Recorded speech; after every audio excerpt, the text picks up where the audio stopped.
Here we go, third and final podcast of this week and third and final podcast of this unit. We are working now on elimination reactions. And like I said, you're going to really need to go back and review addition reactions and review substitution reactions so that you can answer the last questions on your assignment because you have to differentiate between them.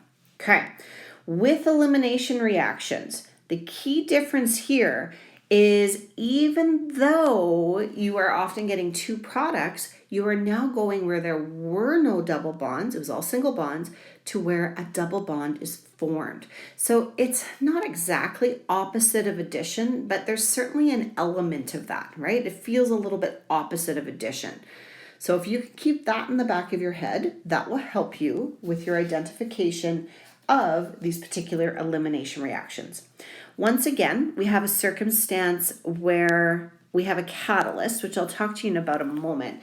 But to start with, elimination is exactly what it sounds like. Atoms are being removed from the saturated molecule, meaning no double bonds, and we are instead forming double bonds, right? So if you can have in your heads sort of the opposite of addition, hopefully that will help you out in identification-wise. One of the things that we do this with is with an alcohol. We can change alcohols into alkenes. There's definitely a process to this. There needs to be heat. There also needs to be a strong acid catalyst. Most common one used is sulfuric acid. So this is added in as well. It does not participate in the reaction, hence it's a catalyst, but it helps the process to occur.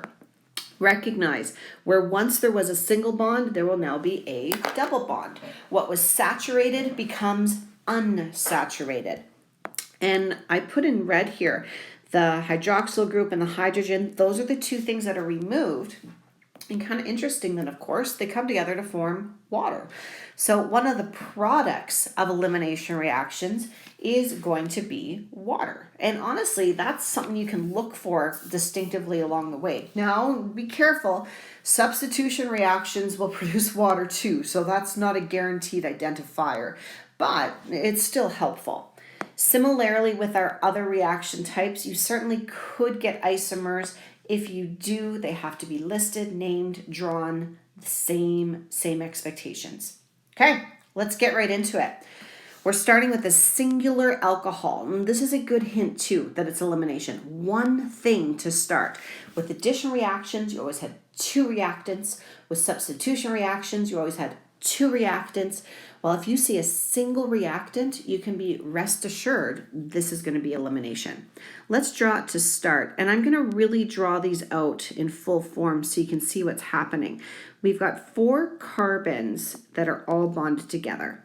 And it's butane 2-ol, which means the hydroxyl group is coming off of carbon 2. And I'm going to take the time to draw all the wonderful hydrogens in there. I just think it's a little easier to really see what's going to be happening here.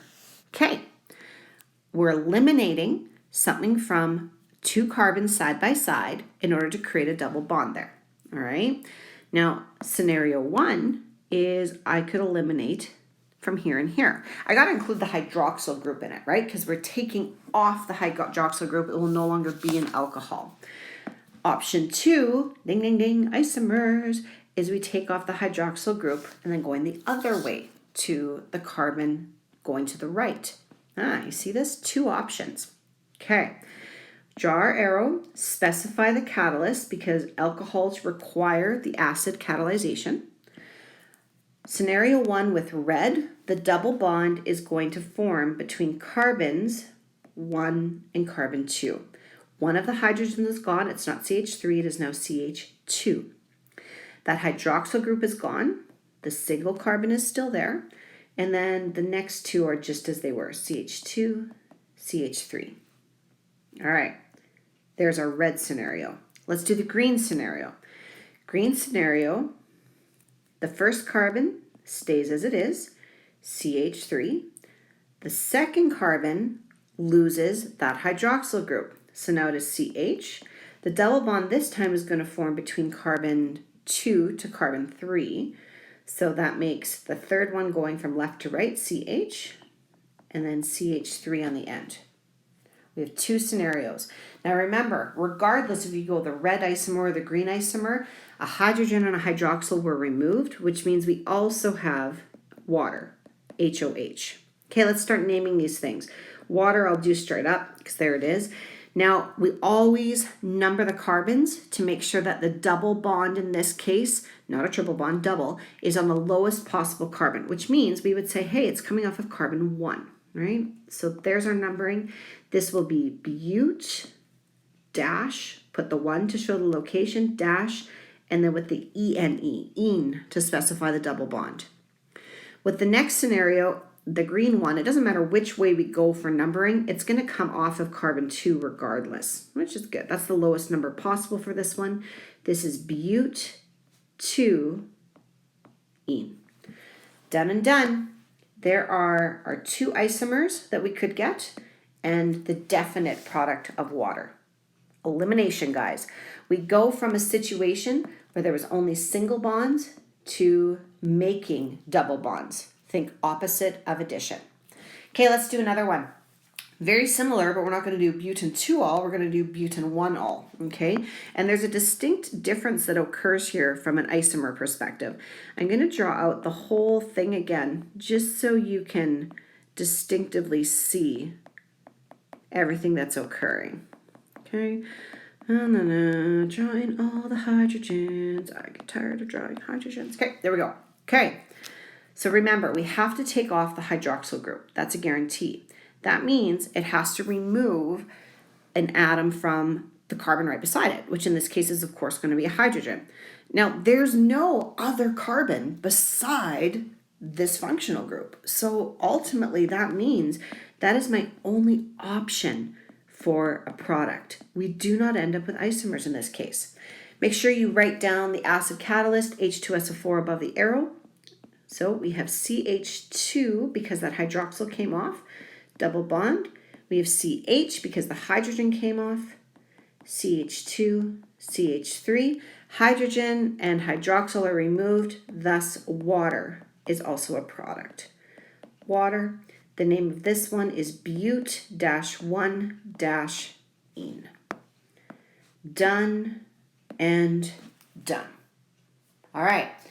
There's our one scenario with elimination reactions. I'm going to show you one more that you have to have a strong awareness of.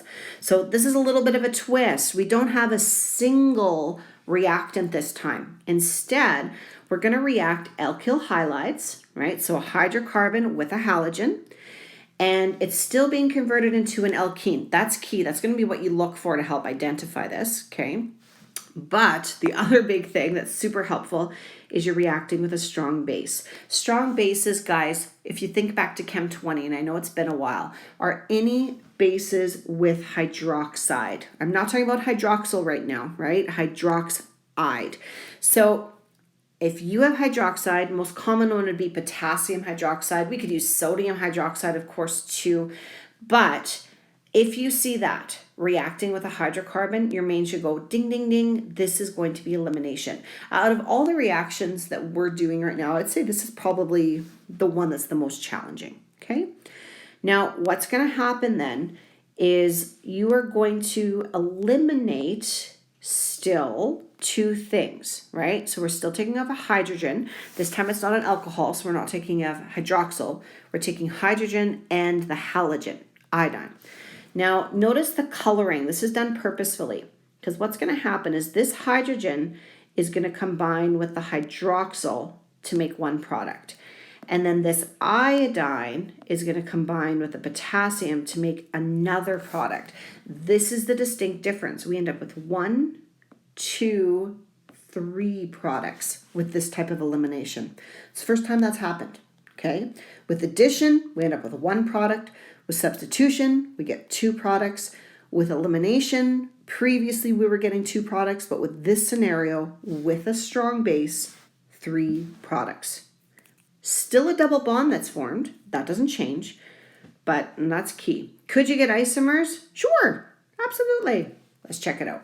Okay, here is your scenario, 2-bromobutane. And then here's the part where you go ding, ding, ding. Oh, look, we have a strong base. That must mean that I have elimination. And truly, that's what you look for, guys.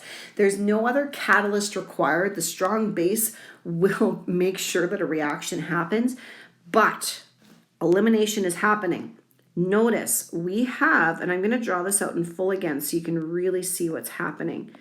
We have a hydrocarbon that is saturated, all single bonds. There happens to be that halogen on the second one, the bromine, and all the other bonds for carbon are filled with hydrogen.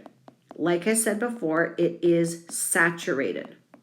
Okay, add it to the strong base, the KOH, and let's consider our scenarios here. You could take off this hydrogen and bromine, or you could take off bromine with the hydrogen to the other side. We've got isomers again. We'll do the red isomer first. In that case, I'm now going to have a double bond between those first two carbons. Still H2 on the first one, and then a single hydrogen on the second one, now to the normal CH2, CH3. There's our red one. Green, where I take off bromine on the second carbon and hydrogen going from left to right to the third one.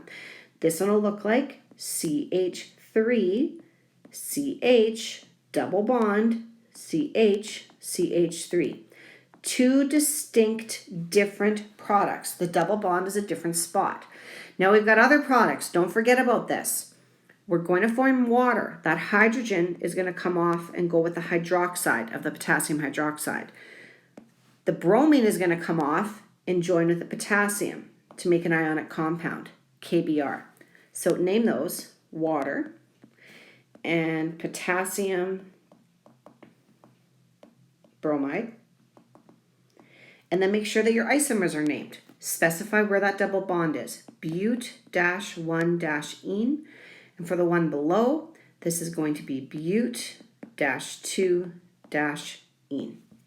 All right, there we have it. Two isomers, and then also the product of water and potassium bromide. Okay, we'll do one more of those. So hopefully it'll help you to identify them if you hit one on the assignment. Now we're going to use a cyclo. Okay, well, that's getting interesting. But notice, this is the most important thing that you would catch. A strong base. Okay, you see that strong base? It's like ding, ding, ding. We're going to be making a double bond here. Eliminating to create a double bond. Okay, we've got cyclopentane. And on this cyclopentane, there is a chloro, right? So there's our chloro right here. Once again, I'm going to write in hydrogens just so this is a little bit easier. So each one of these carbons is going to have two hydrogens to make sure that's how it's bonded 4 times. And there's an extra hydrogen right here. Okay. React with sodium hydroxide to produce, no catalyst required. And we're going to take off chlorine here and hydrogen on a carbon beside it. Now, whether I take off this hydrogen or if I take off this hydrogen, it's not going to matter because the double bond is still going to be, when we number this thing, coming off of carbon 1. If I rotate the cyclic structure, I still have an identical cyclic structure. So if it's identical, you don't have an isomer. That's what it comes down to. Okay, so my double bond is being put right in here. And we are going to, when that hydrogen comes off, it's going to combine with the hydroxide, HOH. And when that chlorine comes off, it's going to combine with the sodium, NaCl. 1, 2, 3 products. This is cyclopentene. Still have to label the easy ones. This is water. And this, of course, is our sodium chloride. 3 different products. Cyclopentene, sodium chloride, water. All right, folks, you are at the point where you can now pull this off. There are, I believe, 6 questions in number 6. It's all a mishmash of the different reactions. So you're really going to have to stop and think about what are those identifiers to be able to recognize one reaction versus another. Good luck. Let me know if you got questions. Talk to you later.